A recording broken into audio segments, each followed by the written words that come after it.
Alright, hello everybody and welcome on back to Minecraft Musings. Um, Sorry, I'm actually setting an alarm while I do this. 154, 2... Okay, so anyways, we've been talking a lot, religion, politics, ways of control, ways people are, with good intentions, trying to help out other people, and then they may or may not understand that they're actually causing more problems, or problems are arising from these solutions. Now that's very vague, but my specific one, and I keep drilling this home because I'm actually trying to talk to the Pope. I've been tweeting or posting stuff on his Twitter, like trying to be respectful to a point. I mean, keep emotion out of it, just being matter of factly. But and again, because of projection, some of it's probably going to seem like, oh, I'm attacking him or something. But basically, my thinking is, you got Jesus on the Last Supper, and sorry, yes, this is going to be a little religious, and I grew up Methodist, so I studied a lot of the Bible. I mean, I was actually confirmed in the Methodist Church in high school, I think. I don't know, anyways, it's all kind of hazy, but um, the point is I know some of what's in the Bible, and the Last Supper specifically, Jesus is sitting there and says, "Eat this. This is my body, and it's bread." And this isn't the exact wording; it's horribly butchered, but. And then drink this. It's my blood. This is wine. And my thinking is what they meant by that, or what Jesus meant, if he existed at all, but was when you eat food and you get that feeling of satisfied, or your body tells you, ah, good, I have food, I'm not going to freak out anymore about that. Think of him. And then when you're at peace, think of like this religious leader and know that that is like the way to follow. Because there is a lot of good about the book. I mean, it is a good book.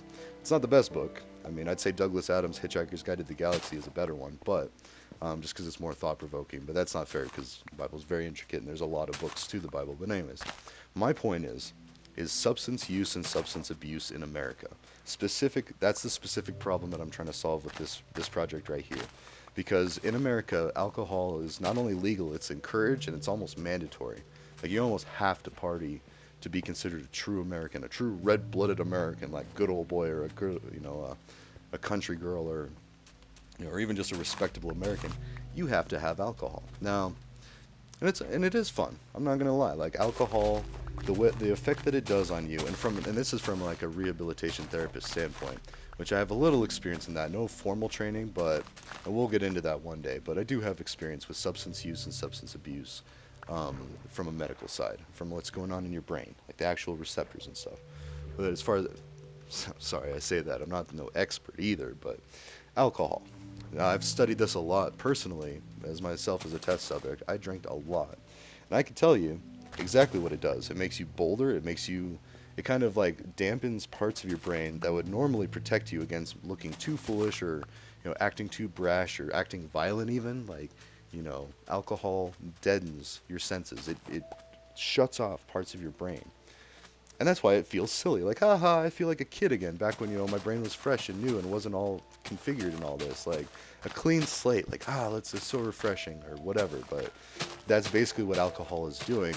And then you wake up the next day like, oh man, I shouldn't drink. I shouldn't. I did all these political arguments on Twitter and like, oh my gosh, like, I broke up with my girlfriend and I tried to hit on this other chick that like I wanted to hook up with just because, again, your brain is dampened and then it lets the primal urges of procreation, like, oh, I gotta, go create life. So, oh, hey, she's, let's go do that or whatever. And it goes both ways too. It's not just men doing it, but it's a large percentage more men getting drunk and drunk dialing, random women to try to, hook up with them and stuff. Like I'm guilty of it too. I'm not proud of it, but that was high school and college.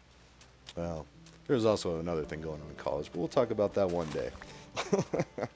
So, anyways, my point being is alcohol. So, when Jesus said that, or when people said that Jesus said that, it was a Trojan horse of alcoholism and danger.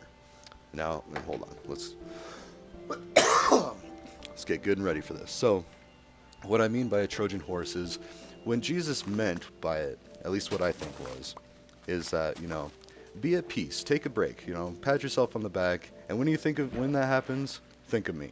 When your time went off with the boys or having a cold one or, out at a ladies' night and you're celebrating life and enjoying this life that I created or his dad or whatever you want to believe, think of me. Think of your religious guide or whatever. That's basically similar to saying, at least in my thinking, like, hey, don't forget me when you get famous, or remember who your people were back when before you were big, and like all of that concept, like people making it big as musicians or movie stars or whatever. Like, because they all their people from hometown. In fact, I know somebody that's in the NFL, got like a $10 million contract, and I've been tempted to hit him up and be like, hey, let me borrow some money, or hey, can I have some money? Like, I'm sure he gets it a lot. Like, in fact, there's Tech Nine songs. I think it's Yada Yada. Um, he's like talking about how he's had friends. Like, once he gets famous, like, hey, like, help me, help me. Even though you did all this work and sacrifice and all this, and everybody's out there, like, just like I always say, everybody's out there working hard. Everybody's out there doing hood things and ghetto things too. Like, if you don't have a silver spoon in your mouth when you're born, chances are you're gonna go do some hood rat stuff, or rat scallion, as one of my friends would say. And he'd said it about himself too. Like, he had a opiate problem, but like, that'll make you do some really rat scallion things, and like things that you just look at it and be like, what was I thinking? Like, oh my gosh, like, who is that? Because the problems that were being solved at the time were so skewed, so different, that in the moment it seemed justifiable in your mind. And granted, that's when like addiction really grips hold, but alcoholism, it's like mind dampening on cue. Like, oh hey, I'm ready to dampen my mind. Let's dampen it right there. Let's start making poorer decisions. Literally, there's a bar here in Fort Collins called Poor Decisions, but it's spelled poor like you're pouring out alcohol. And yeah, and even as I say this, Saudi Arabia is probably close to legalizing alcohol. The way that the trend is going, Dubai is now alcohol friendly, super friendly actually. 8 years ago, there used to be speakeasies. And so in their evolution of, or their timeline of substance use as far as alcohol is concerned, they're in the speakeasy point now. Or no, sorry, Dubai. Saudi Arabia is in the speakeasy point that America went through. And granted, we didn't have a lot of oversight, a lot of parents telling us what to do. Like, we were colonists. Americans were like wild people out there just living crazy. And then we literally had the Wild West, as a lot of people know it as, where it was lawless times and you just kind of had to do what you did. And people made a lot of money doing that, like the Tabors and stuff, and gold mining people. And yeah. So, anyways, I digress. Let's go back to substances. So, convincing the Pope to legalize weed, and not even legalize, like he's any legal authority, but he's a moral authority. He has authority over all Christians in the world. Like, there isn't one of those for Muslims, for Islam. Like, there's basically the Saudi royal family. I mean, they're pretty much like his Mecca's in Saudi Arabia. And so, for those that don't know, in Islam, everyone needs to make a pilgrimage to Mecca, a city in Saudi Arabia, and they need to go see this black monolith stone. Sorry, hold on. Well, anyways, to show their faith, dedication, and gratitude to a creator, to their Allah, their God, which is the same as the Christian God. It's just one God. Like, they attribute everything to the creator. And when you think about it that way, you could even think about it as like, what if it was an easy bake oven that created all of life? Of course, that's ridiculous. But the point is whatever or whoever created all life, yeah, I would tip my hat to them. I'd say thank you, even if it was an easy bake toaster oven, or if it was a guy in, silky white robes, like with a big old beard up there judging people. Like, that's the Christian version of it. Like, they think God is up there, like, looking just like Jesus did, and like, oh, Jenny down here is acting a rat scallion, or oh, here, Billy's messing up here and doing this, and like, oh, let's send some plagues on him or something. Like, that's the wide range of religious beliefs can go. I mean, specifically with the plagues and stuff, that's Christian too. I mean, Egypt has a bunch of religious ideas. People have ideas. That's it. Again, because we're all the same. And we're all trying to figure out, well, wait, who do we thank for this wonderful life? Like, or who do we blame for this not so wonderful life, for the people that aren't really doing so well? I mean, who do we shake our fist at to the sky and be like, darn you, Jesus, or whatever? Like, or Muhammad, or, because then Muhammad is like the easiest one to think that's like not like the poster child, but the representative, or like the focus for Islam. Just because Muhammad was the prophet. I mean, they're very protective of Muhammad, mind you. They don't like people ridiculing them, and that's actually been the source of some violent attacks. When people, I think it was like a French cartoonist office got attacked because they were showing Muhammad or something like that. It's just disrespectful, but same with Jesus too. And like, you want to talk disrespectful. Jesus is an actual character on South Park that, I mean, they portray him himself as pretty good. Like they pretty respectable. Like in fact, he's even like a gunslinger Wild West Jesus in a movie, like in one of the South Park episodes. But basically humanizing the unhuman, humanizing the deities to remind people that no, this is still all fiction. Like the Bible, I'm totally convinced it's fiction. Like I don't think any of that really happened. Like the whole, and we're coming up on Christmas, the whole virgin birth and Mary. Nah, Mary just cheated on her husband, and it's a great story, if that even really happened. Like there might not have even been a Mary or a Joseph, but, and so for those that, I don't know, especially other places in the world that might be confused, the Christmas time is Mary and Joseph as far as the Christian sense. They had a kid with God, like a threesome, and yeah, and no, I'm kidding. It wasn't even like that, and that might be offensive to some people. Which, actually, fun fact, just recently, I think it was one of the Moms for Liberty came out that her and her husband like to have relations with another third. I don't know if it was a guy or a girl, but I'll tell you, that's LGBTQ, the B in there. That's bisexual. So right there, people that are on average very aggressive against LGBTQ, anyone straying from the Lord's plan of one man, one woman, and then you do that. That's it. Well, they strayed, and they're like out there causing a bunch of ruckus about who knows what, and like, I don't know. So, and again, like that's why whenever I talk to my friends, one of the first things they'll say is, I don't care if people are gay, like that's fine. Like just this and that. So, anyways. Whew, we got way sidetracked on that. What were we even talking about? People will people, and how do you fix problems without understanding people and the way that they make decisions? That's basically it in a nutshell. Understanding human psychology and behavior, and then fixing that, and then understanding substance use and substance abuse, and understanding the difference between those, and understanding that alcohol is a substance. See, there you go. And that's why I keep bothering the Pope. Like, just say that weed's a safer, healthier alternative. That's all you got to do. Because his last sentence that I looked up, and it could have changed, but when I Googled it, I was like, what does the Pope think about weed? And it said that the Pope, the current Pope, mind you, because there's more than one in our history, but the current Pope said back in, I think it was like 2012, 2013, that all drug use is evil, and there can be no no concessions, no negotiation with it. Like it is not coming to terms with that, and that's a really poor stance to have on things. I mean, I'm sorry, like, especially when you follow a holy book that says alcohol not only is great, it's the blood of the Savior. Like, it is the thing that allows the Savior to live and breathe. Like, now, it might not be phrased that way, but think about it. If you say, my blood is Mountain Dew, like, people are going to be like, wow, he's really obsessed with Mountain Dew. And then we got a Savior saying, my blood is wine. Well, he's an alcoholic, probably a womanizer, because a lot of times when people abuse alcohol, they tend to abuse people around them too, because they're not thinking clearly. They're not thinking with all their faculties. Their brain is rotting. In fact, wet brain. So for those that don't know, one of the side effects of alcohol, if you drink too much too often, you can get what is known as wet brain. And it's kind of more of a slang term. It's not an official medical term, but it's basically where your head is so messed up that you are visibly dumber than you were like a few years ago, because you just drink alcohol too much and your body can't recover.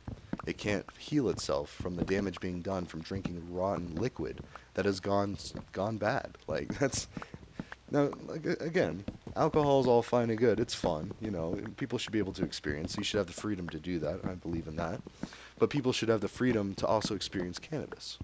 Now, cannabis, up until recently, has been an illegal plant, demonized, marijuana. It's like a schedule, whatever, like the most serious schedule, right up there with heroin and meth. Like, you can't get any more dangerous than marijuana. And like now, almost everybody in America has at least tried it. Like, if you ask anybody, and if they're being honest too, like, did you try it ever once in college, or maybe in high school, if you didn't go to college? Like, did you ever, or what about on the job? Did you ever, like, for the people that don't go to college, or maybe trade school, like, community college, like, it's everywhere. So this idea that all drug use is bad and there's no concessions. No, like, what are we selling popcorn at a game now? Like, no, it's an outdated, archaic way of thinking, and it's dangerous too, and it's selfish, and it's everything that the Catholic Church doesn't want to be seen as. I mean, they just recently came out like, LGBTQ, it's more in support of them than murder. Like, I mean, it's still not right in the eyes of God or whatever, but, you know, and if you think about it in the way, like, maybe it's just not right in the eyes of, okay, if you want to create a family, here's how you do it. You can't do it that way. But then how do you create a home and a family after the fact? Like, if you're just trying to, like physically and biologically create life, yeah, LGBTQ can't do it, but, well, the B could, the bisexual. But I mean, like, it's just physically, scientifically impossible currently.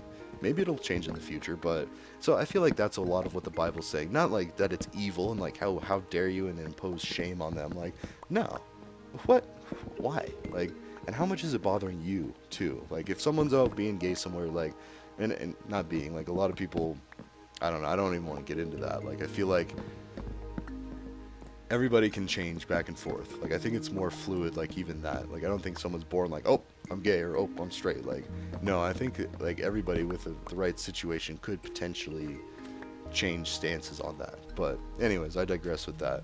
The point is like the judgment, the shame, the dangerous, like you're creating problems that are potentially dangerous to those people. Like Matthew Shepard, the guy that got killed for being gay up in Wyoming. Like, that's where it's a life or death situation.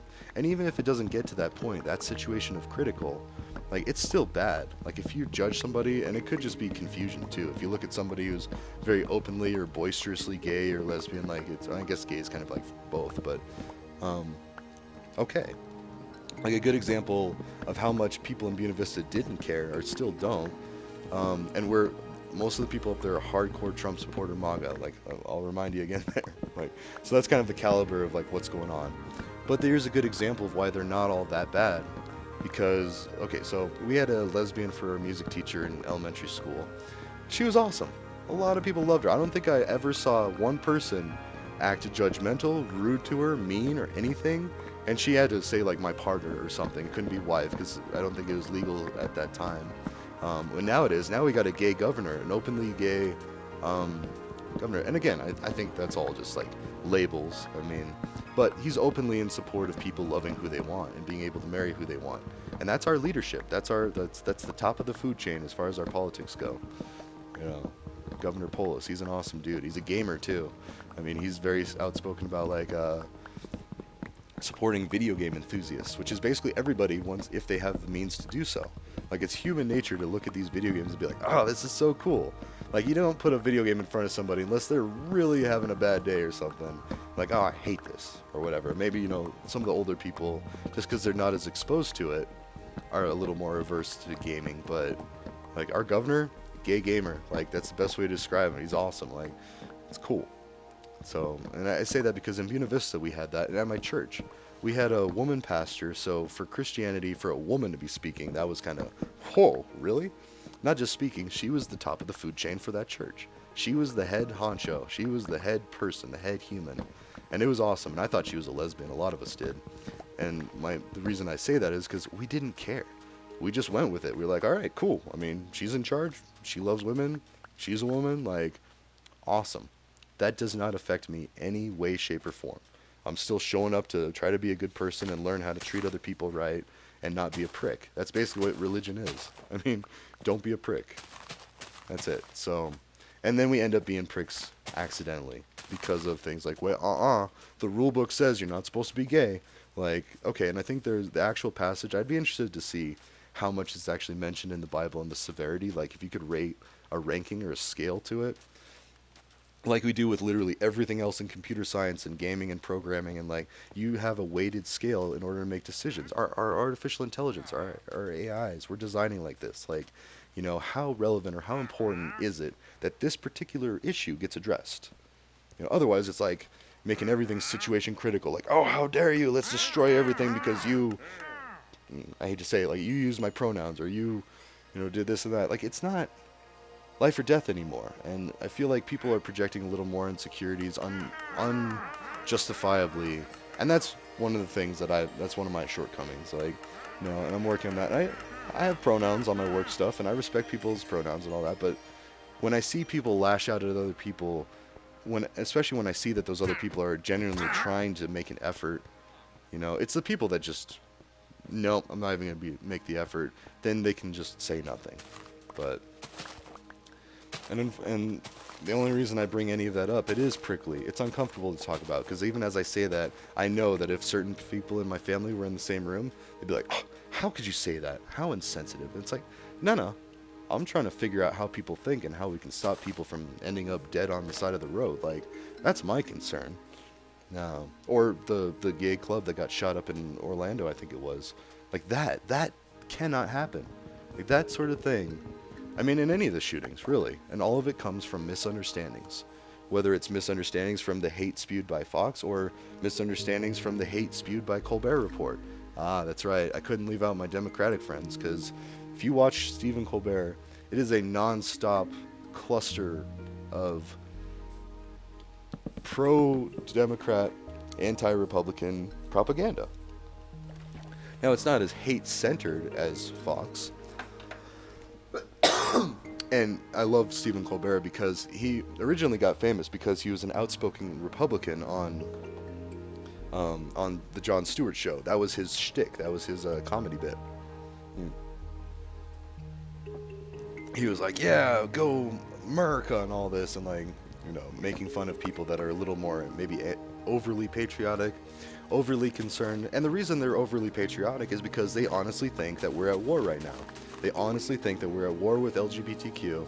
We're at war with it's the Rainbow Mafia. They even have like terms like that to demonize people of a certain social group, to make them less than human and to make them seem like an enemy that you could unite against. And again, this is all back to Hitler's playbook.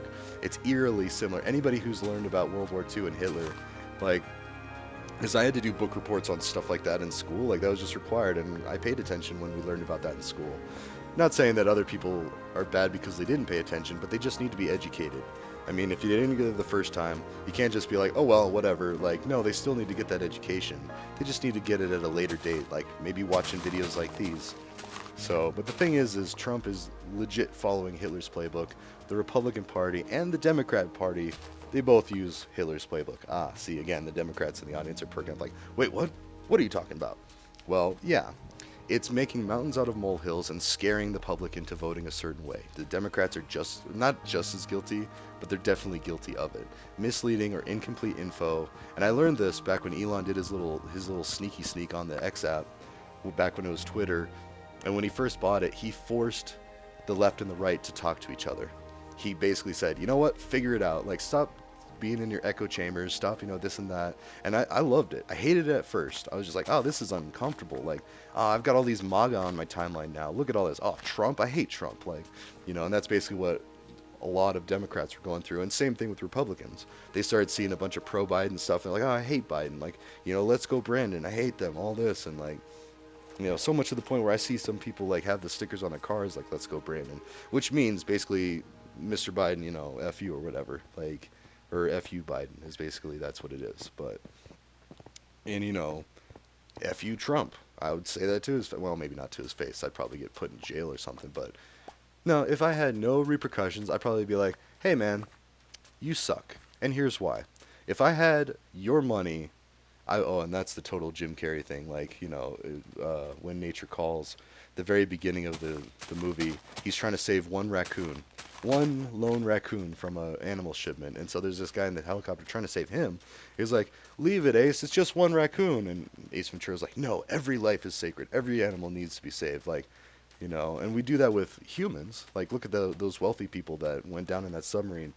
We let out the whole Coast Guard and everything. We got to save the rich people, but look at all the people dying on makeshift rafts trying to immigrate to a country where they could go work or, illegally immigrate to somewhere. Like, oh, what, 100 people on a raft? Pfft, they should have learned better, or they should have had better. No, no. So, anyways, I digress, and that's a rabbit hole we can go way down in. But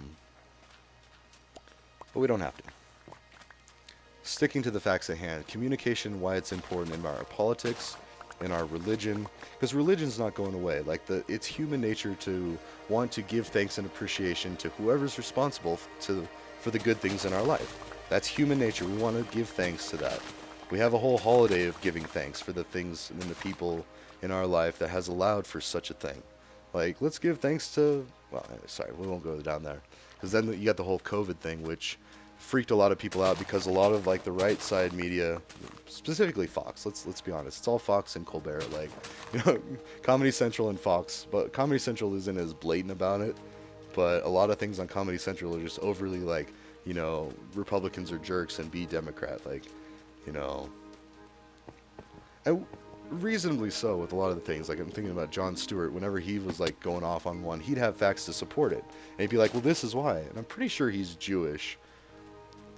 Either that or he speaks a lot of, and the reason I say that is because he does a lot of Mohai and or sorry, that is kind of offensive, but he says a lot of Jewish sounding like things when he was like doing his comedy bit.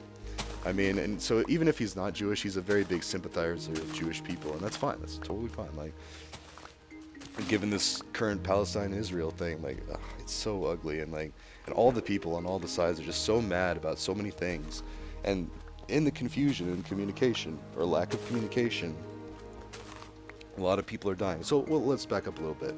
Let's communicate. Why did I talk about COVID? Well, almost 500,000 people were killed, and not military. People that had no stake in the war, did not harm Americans, did not fight us, got murdered when we went over there for 20 years. 500,000 people. Now, that is an exaggeration. It was closer to 400,000 something. So I rounded up to 500,000. But still, even one person, that's messed up. That would get you put in prison here if you killed one person. Now, imagine killing 1,000 people, killing 3,000 people. That's 9/11, or 5,000, 9/11. And because of 9/11, because of 3,000 people, we went out and killed 400,000 people. So when you say it like that, it's like, oh gosh, like how? Now, they didn't show up and just start killing people and like, all evil like that, but it happened. Just like if a car crash happens. Well, the person didn't wake up that morning saying, oh, I'm going to crash into someone's car, I'm going to cause some damage, but it happened. And now 2 people have broken cars, possibly dead. I mean, maybe they have family members that died in it. It happened. So that's why we got to stop being so cautious, overly cautious around problems when we're trying to problem solve. It's just not going to effectively solve the problem. I mean, then what business do you have trying to problem solve? And that's what we get with politics too, and religion. Like, it's all these people are trying to problem solve, trying to help each other out to the best of their ability, and in the best of their terms too, because a lot of it's like, okay, time's up, now you got to leave and let's get someone else in, which is good and bad at the same time. It doesn't allow corruption to kind of form over the years, because, and a lot of that corruption is because if it ain't broke, don't fix it, or hey, this is nice, why stop a good thing, or let's keep a good thing going, when people might not realize, oh, using campaign funds for my rent means that, or whatever the case may be. And that's a lot of it, is like misuse of campaign funds. And right there, you'd solve all the problems if you just ban money from campaigning. If it could have been a Zoom call, then it's a Zoom call, and then done. You might pay a few $100, maybe $1,000 to advertise on Zoom for them to be like, okay, sure, that's fine. We're not going to sue you for using our platform to do this, because we got to get our cut, blah, blah, blah, blah, blah. But, and again, all that goes back to, if we didn't have to pay so much for food and shelter, we wouldn't have to pay people, such high salaries. We wouldn't, because the greed is actually at the top of people that get a lot of money and then they don't know what to do with it, either by inheritance or by like movie stars or musicians. They get a lot of money and they weren't really working that hard for it. I mean, they worked hard, don't get me wrong, but did you work as hard as I did, for 10 years in that 1 year? Because that's what you're basically telling me, is like, you get millions of dollars. So you did some work that, and granted with music it's a little different, in movies I guess, because with entertainment you can watch it over and over again, or you can listen to it over and over again, and it'll elicit those emotions. It'll give you that little tickle in your mind or whatever, like, and it'll make you feel good or bad or intrigued or whatever. And then, then how much do you pay for that feeling? That one-time release of your chemicals in your brain, is it worth millions? Well, if millions of people are doing it, I don't know. I digress. I'm just trying to basically relate the points that Hollywood and Wall Street are the 2 places that you can point at that say, we need to fix that. Because basically it's injecting massive wealth to people, basically like winning the lottery. And even that, like winning the lottery is kind of like, I mean, I wish it would happen more, because the people it does happen to, there's a huge chance that they could get pretty messed up from it. Like just having more money than you know what to do with all at once. Now, and then even people that inherit it, like family wealth. Like there should be no wealthy families anymore. That should just go away.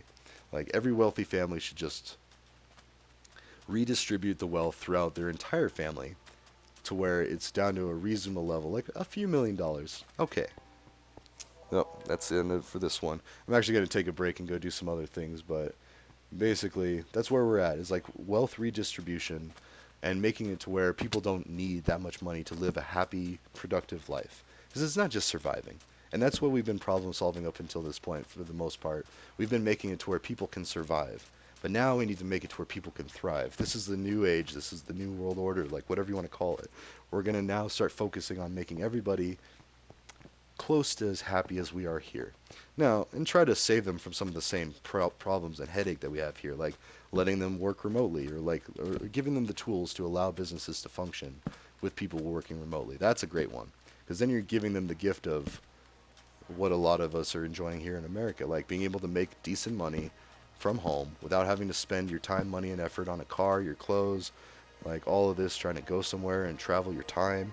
Like, oh, but we still got to fix the people that are just trying to survive. That's, first and foremost, and then still fix on the other things. So, anyways, ta-ta for now. I will see you in the next one.